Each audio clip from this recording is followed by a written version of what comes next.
ஆ ஒரு குழிக்கு 5 ஏமாச்சான். அந்த அந்த சத்தம் போடுவோம் சித்தப்பா சத்தம் போடுவோம். நல்ல 5 சிறுசு பெருசு கலக்கிறீங்களா மச்சான்? ஆ பெருசு சிறுசு ஒரு குழிக்கு அப்படி போடுறிய. சரி, இது எத்தனைக்கு அடி? 3 அடியா மச்சான்? 4 அடி தான். 4 அடி. 4 அடிக்கு ஒரு குழி. ஒரு குழிக்கு 4. சரி, ஒரு குழிக்கு எத்தனை செடி போடுறிய? 5 செடி போடுறேன். 5 செடி. சரி, ஒரு குழிக்கு 5 செடி போட்டால் எத்தனை மாதத்தில் வேகமாக வளரும்? வேகமாக வளரணுன்னாக்கா நம்ம பராமரிக்க பொறுத்து. சரி, ரைட்டு. செடி எப்படி தெரியுது? தாச்செடிக்கு சூப்பர் செடி மாப்பிள்ள. உள்ளூர் செடி மாப்பிள்ள. உள்ளூர் நத்து பூ நயம் பெருசாக வருமோ. நல்லா மவுசில் கிடக்கும். அருமையாக போடுறேன். குழி சூப்பர் குழியாக இருக்குது.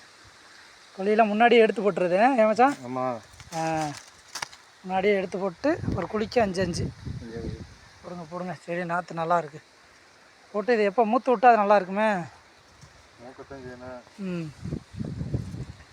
கன்னிமூலையில் போடுங்க முத. அதுதான் கன்னிமூலை கணக்கு. செடி எப்படி வேணால் போட்டுக்கலாம். கன்னிமூலையில் போட்டால் நல்லா இருக்கும் மச்சான். ஆமாம், எடுத்துகிட்டு வந்து இப்படி போடணும் என்ன மச்சான்? குத்துச்செடி நம்ம தாய்ச்செடியில் உள்ள குத்துச்செடியை போட்டு தாய்ச்செடியை போட்டுறோம். அந்த செடி கன்னிமூலையில் பெரிய செடியை வைப்போம். இதையா? நல்லா இருக்கும் மச்சான். இந்த அப்படியா மூத்து விடுவோம். 3 5 போது.